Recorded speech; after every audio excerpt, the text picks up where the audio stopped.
রহমতুল্লাহি ওবারাকাতুহু ইন্নাল হামদুলিল্লাহি ওয়াহদা ওয়াসসালাতু ওয়াসসালামু আলা মুহাম্মাদিনিল মুস্তাফা ওয়া আলা আলিহি ওয়া আসহাবিহিল মুজতবা আম্মা বাদ। কাছে কিংবা দূরে বিশ্বজুড়ে যে যেখান থেকে আমাদের সাথে যুক্ত হয়েছেন আপনাদের সকলকে সাদর অভিনন্দন জানাচ্ছি চ্যানেল আইয়ের মাহে রমাদান উপলক্ষে বিশেষ অনুষ্ঠান ইসলাম জানা ও জানাই। প্রিয় দর্শক, আজ যে বিষয়টি নিয়ে আলোচনা করব তা হচ্ছে তাওবা ইস্তিগফারের গুরুত্ব ও ফজিলত নিয়ে। আর এ বিষয়ে আলোচনা করবার জন্য আমাদের স্টুডিওতে একজন বিজ্ঞ আলেমে দ্বীন উপস্থিত রয়েছেন। আসুন আমরা তার সাথে পরিচিত হয়ে নিই। আজ আমাদের সাথে উপস্থিত রয়েছেন ঢাকাস্থ নিটোর জামে মসজিদের সম্মানিত ইমাম ও খতিব হাফেজ মাওলানা মুফতি মোহাম্মদ আব্দুল কাদির তাওহিদ। আসসালামু আলাইকুম রহমতুল্লাহ। ওয়ালাইকুম আসসালাম রহমতুল্লাহ, কেমন আছেন? আলহামদুলিল্লাহ। মানে আব্দুল কাদির তাওহিদ, আপনি জানেন যে তাওবা এবং ইস্তেগফার এটি একটি গুরুত্বপূর্ণ বিষয়। তাওবা মানে তা আর রুজু আনিল মাসিয়াত, পাপ থেকে ফিরে আসা, আর ইস্তেগফার হচ্ছে আল্লাহর কাছে ক্ষমা প্রার্থনা করা, দুটো আলাদা জিনিস। তো তাওবা শুধু আস্তাগফিরুল্লাহ বললাম হয়ে গেল তাওবা তা নয়, বরং এরকম কমিটমেন্ট দেওয়া যে আমি যে গুনাহটা করছি গুনাহটা আমি ছেড়ে দিলাম, তারপরে আমি কখনো গুনার দিকে ফিরে যাব না। অ্যাকনোলেজমেন্ট, আল্লাহর কাছে স্বীকারোক্তি দিব যে আল্লাহ আমি আর কখনো গুনাহ করব না। তো এইভাবে করে করে আল্লাহর কাছে কমিটমেন্ট দেওয়া। তা আপনি কি বলবেন যে এই তাওবা ইস্তেগফার কবুল হওয়ার জন্য কোনো শর্ত আছে কিনা?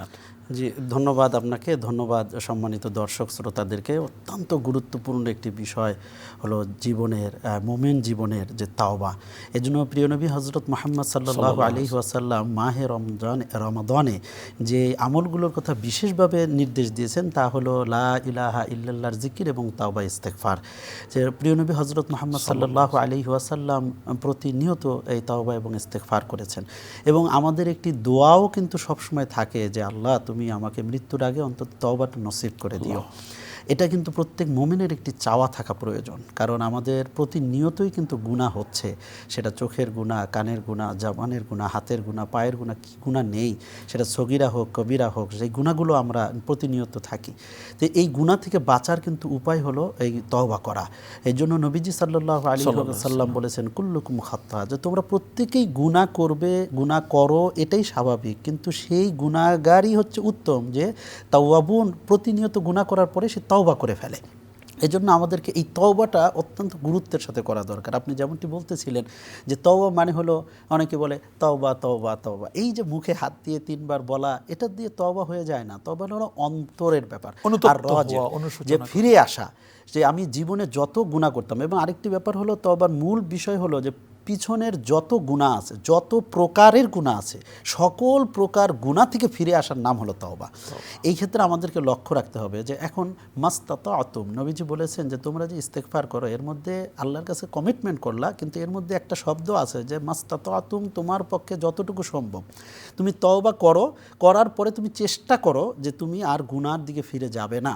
তারপরেও যদি অনিচ্ছাকৃত কোনো গুনাহ হয়ে যায় তার জন্য তুমি আবার ইস্তেগফার করবে, আবার তওবা করবে। কিন্তু আমাদের তওবাটা হলো একটু এক ধরনের যে একটু অন্যায় এবং এক ধরনের তামাশাই বলবো, কাল মুস্তাহাজি। জি, যে এরকম যে আমরা তওবা করে আসলাম, বাস মনে করলাম যে আমাদের সমস্ত গুনাহ শেষ, এরপরে আবার আমরা গুনাহ করব, মানে আনুষ্ঠানিক তওবা। তো এটা তো আসলে ঠিক নয়। এটা আল্লাহ তাআলার সাথে এক ধরনের প্রতারণা করা হয়। তো আমরা প্রতি ক্ষেত্রেই তওবা করব। আমি দর্শক এবং শ্রোতাদেরকে আপনার মাধ্যমে বলতে চাই যে তওবার গুরুত্বটা কত বেশি। নবীজি সাল্লাল্লাহু আলাইহি ওয়াসাল্লাম দৈনিক 100 বারের উপরে তাওবা ইস্তেগফার করতেন। এবং আমরা প্রতিদিন এই যে তাওবা ইস্তেগফার আছে,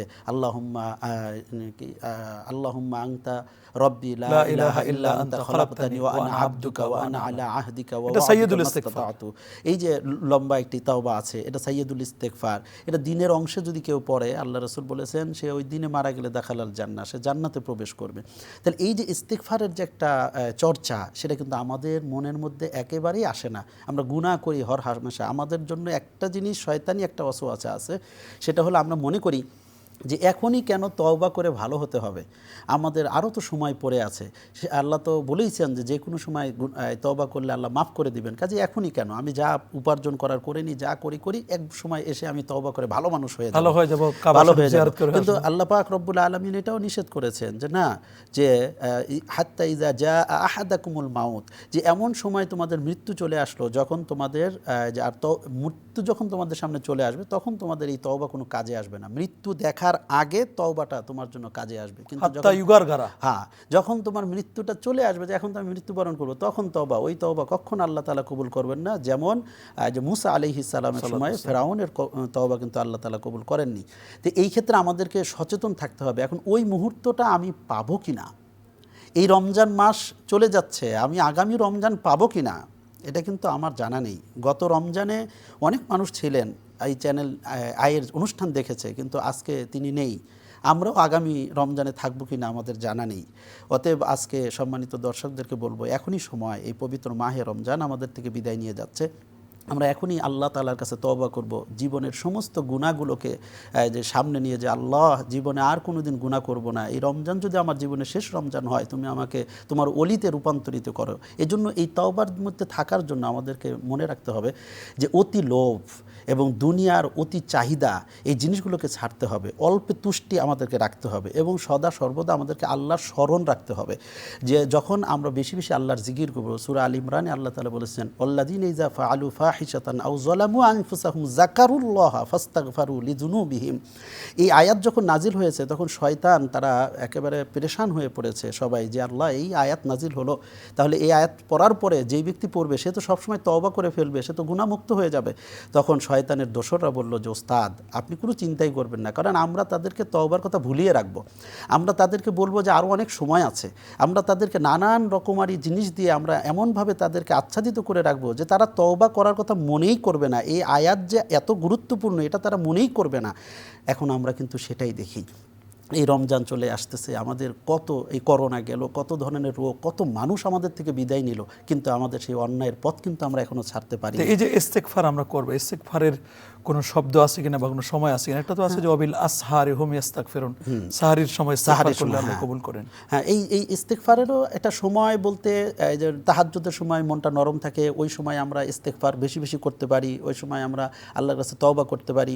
এবং ইস্তেগফারের জন্য নির্দিষ্ট কোনো সময় নেই, আপনি যে কোনো দিন রাত 24 ঘন্টাই আপনি ইস্তেগফার করতে পারেন, তওবা করতে পারেন, এর জন্য নির্দিষ্ট কোনো সময় নেই যে এই সময়ই করতে হবে। তবে অবশ্যই আপনি কার সাথে কমিটমেন্টটা করছেন, সে মহান আল্লাহর সাথে। আপনি যদি গভীর রাত্রে, যখন কেউ নেই, আপনাকে কেউ দেখছে না, আপনি জায়নামাজ বিছিয়ে 2 রাকাত নামাজ পড়ে যদি জীবনের সমস্ত গুনার কথা স্মরণ করে যদি আল্লাহর সামনে দুটো হাত তুলে দিতে পারেন, আল্লাহকে বিশ্বাস রেখে, তাহলে নিঃসন্দেহে আপনার চোখ থেকে যে পানিটা বের হবে, ওই পানি আপনাকে জান্নাতের দোরগোড়া পর্যন্ত পৌঁছে দেবে ইনশাআল্লাহ। ধন্যবাদ আপনাকে, খুব চমৎকার বলছেন। দেখুন আপনি যে তাওবা ইস্তেগফার কত গুরুত্বপূর্ণ। আমরা মাহে রমজানের এই মাহেন্দ্রঘন সময়গুলো যাচ্ছে, আমরা যেন বেশি বেশি ইস্তেগফার করতে পারি, তাওবা করতে পারি।